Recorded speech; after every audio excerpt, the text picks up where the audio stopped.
कांग्रेस की मुश्किलें कम होने का नाम नहीं ले रही है। कश्मीर से लेकर कन्याकुमारी तक पार्टी अंदरूनी कलह से जूझ रही है। राजस्थान, छत्तीसगढ़ और पंजाब में पार्टी सरकार में है, पर पार्टी को जम्मू कश्मीर, असम व केरल में भी नेताओं की नाराजगी का सामना करना पड़ रहा है, जबकि इन राज्यों में अभी कई वर्षों तक कोई चुनाव नहीं है। पंजाब में कैप्टन अमरिंदर सिंह और नवजोत सिंह सिद्धू के बीच झगड़ा बरकरार है। सिद्धू अपनी ही सरकार पर निशाना साधने का कोई मौका नहीं छोड़ रहे। चुनाव से पहले झगड़ा खत्म करने की कोशिशों के तहत प्रदेश प्रभारी हरीश रावत चंडीगढ़ गए हैं। उधर छत्तीसगढ़ में मुख्यमंत्री भूपेश बघेल और टीएस सिंहदेव के बीच विवाद बरकरार है।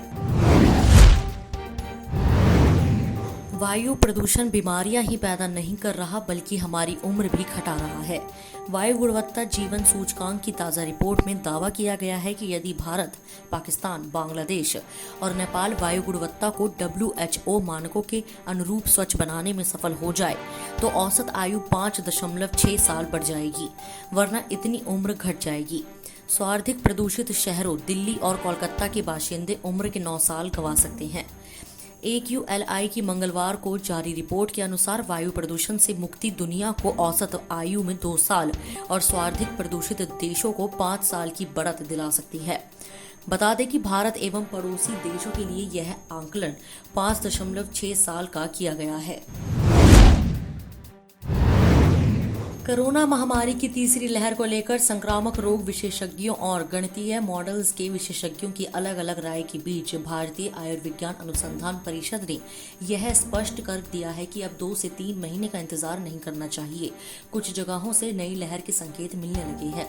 यह जरूर है कि इस बार पूरे देश में नहीं, बल्कि क्षेत्रीय स्तर पर जरूर कोरोना की तीसरी लहर देखने को मिल सकती है। यह क्षेत्रीय स्तर एक गाँव, तहसील या फिर पूरा जिला भी हो सकता है। ICMR के संक्रामक रोग प्रमुख डॉक्टर समीरन पांडा का कहना है कि अगर 2 सप्ताह तक किसी क्षेत्र में लगातार नए संक्रमण के मामलों में उछाल आ रहा है और अस्पतालों में मरीजों की संख्या बढ़ रही है, तो यह नई लहर का सबसे बड़ा संकेत है। डेल्टा स्वरूप की वजह से दिल्ली में हर चौथा वैक्सीन लेने वाला स्वास्थ्यकर्मी फिर से संक्रमण की चपेट में आया। हालांकि टीका लगने की वजह से इनमें से कोई भी मरीज अस्पताल में भर्ती नहीं हुआ और न ही इनमें किसी की मौत दर्ज की गई। टीकाकरण के बाद संक्रमण को लेकर अब तक देश में करीब 1 दर्जन से भी अधिक चिकित्सीय अध्ययन सामने आ चुके हैं, लेकिन पहली बार टीका लगवाने वालों में 25% से अधिक संक्रमण दर्ज किया गया है। नई दिल्ली स्थित institute of genomics and integrative biology के वैज्ञानिक डॉक्टर शांतनु सेन की निगरानी में वैज्ञानिकों को मैक्स अस्पताल के स्वास्थ्य कर्मचारियों पर अध्ययन में पता चला है कि टीके के बाद 25.30% कर्मचारियों को फिर से कोरोना संक्रमण हुआ, लेकिन खतरनाक नहीं था।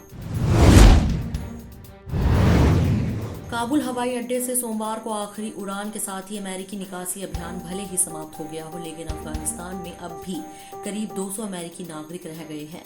पेंटागन में सोमवार को मीडिया को जानकारी देते हुए अमेरिकी सेंट्रल कमांड के प्रमुख जनरल केनेथ मैकेंजी ने कहा कि हम वहां फंसे सभी अमेरिकियों को अभी बाहर नहीं निकाल सके।